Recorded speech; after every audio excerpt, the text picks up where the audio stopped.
Bismillahirrahmanirrahim. Welcome to online education, ninth class biology, chapter number 8, lecture number 11, comparison of vitamins.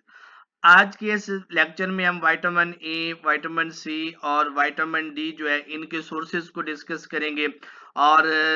अगर इनकी कमी हो जाती है बॉडी के अंदर तो हमारी बॉडी में कौन सी अहम डिजीजेस जो है वो हो सकती है, ये डिस्कस करेंगे हम आज के इस लेक्चर में। लेक्चर की तरफ जाने से पहले ऐसे वो तमाम स्टूडेंट्स और व्यूअर्स जो मेरे चैनल पर नए हैं या जिन्होंने अभी तक मेरे इस चैनल को सब्सक्राइब नहीं किया तो उनसे गुजारिश है कि चैनल को सब्सक्राइब कर दें और प्रेस कर दें बेल आइकॉन को, ताकि आने वाली तमाम लेक्चर वीडियोस, जॉब्स इंफॉर्मेशन और एडमिशन अपडेट्स आप तक आसानी से पहुंचती रहें।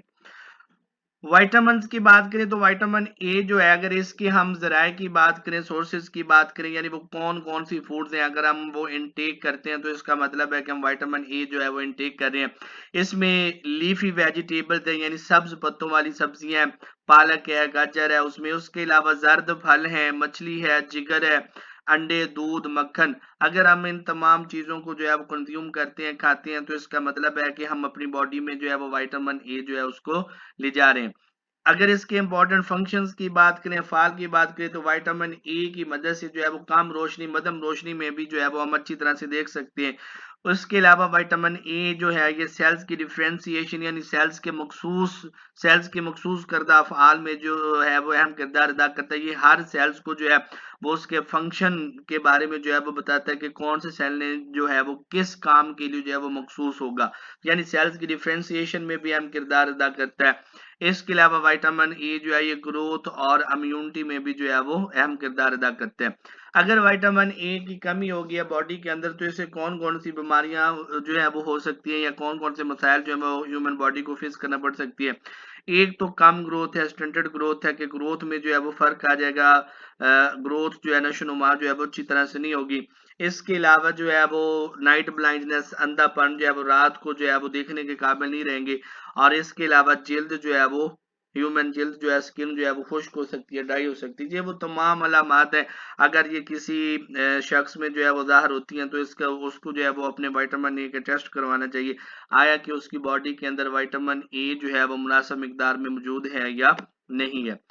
इसी तरीके से विटामिन सी की अगर हम बात करें तो विटामिन सी के जो अहम ज़राए हैं इनमें तुर्श फल, तुर्शावा फल यानी सिट्रस फ्रूट जैसे कि माल्टा वगैरह है। इसके अलावा लीफी वेजिटेबल्स हैं और गाय का जिगर, ये वो ज़राए हैं जो विटामिन सी का अहम सोर्स हैं। इसके हम फंक्शंस की बात करें तो ये कोलेजन फाइबर को बनाता है, और कोलेजन फाइबर जो है ये आगे जख्मों के भरने के लिए और इम्यून सिस्टम के काम करने के लिए जो है वो अहम होता है। अगर विटामिन सी की कमी हो चुकी है बॉडी के अंदर तो इससे जो डिजीज हो सकती है उसको हम स्कुर्वी कहते हैं। इसके अलावा थकावट, जख्म जो है उनका जल्दी मुंतबिल ना होना, हीलिंग, बाउंड हीलिंग का प्रोसेस डिले हो जाना, मसूड़ों से खून आना, जोड़ों में दर्द होना, ये वो तमाम अलामात हैं जिससे ये पता चलता है कि विटामिन सी जो है ये बॉडी में इसकी कमी हो चुकी है। तो ऐसी अलामात अगर आप में ज़ाहिर होती हैं तो भी आपको विटामिन सी का जो है वो टेस्ट करवाना चाहिए कि आपकी बॉडी के अंदर विटामिन सी जो है वो मुनासिब मिकदार में मौजूद है या नहीं है।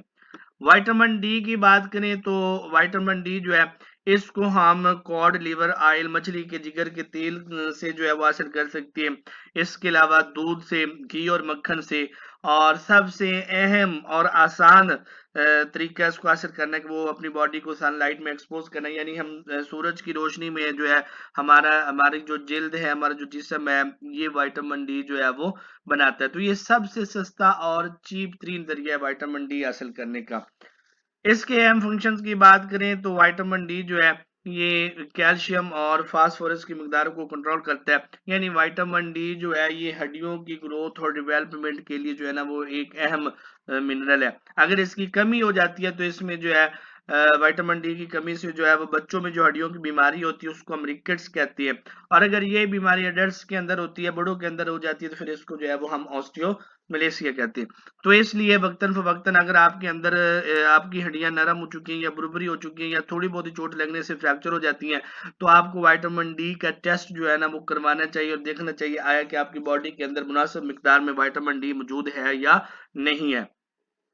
अगर विटामिन डी मौजूद नहीं है या कोई भी विटामिन, चाहे विटामिन ए है, विटामिन सी है या विटामिन डी की कमी का शिकार हो चुके हैं, तो जो जो फूड्स आपको बताई गई हैं विटामिन ए के हवाले से, विटामिन सी के हवाले से और विटामिन डी के हवाले से, तो आप इनको जो है वो इस्तेमाल करना शुरू कर दें ताकि आप में विटामिन की कमी जो है वो उसको पूरा किया जा सके, बजाय इसके कि आप मेडिसिनली जो है वो कोई सप्लीमेंट,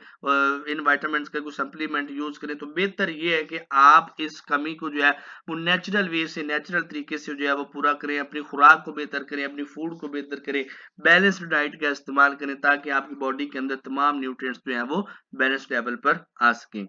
हमारे इस चैनल ऑनलाइन एजुकेशन को सब्सक्राइब करें, लाइक कमेंट और शेयर करें, प्रेस करें बेल आइकॉन को ताकि आने वाली तमाम लेक्चर वीडियोस, जॉब्स इंफॉर्मेशन और एडमिशन अपडेट्स आप तक आसानी से पहुंचती रहें। शुक्रिया।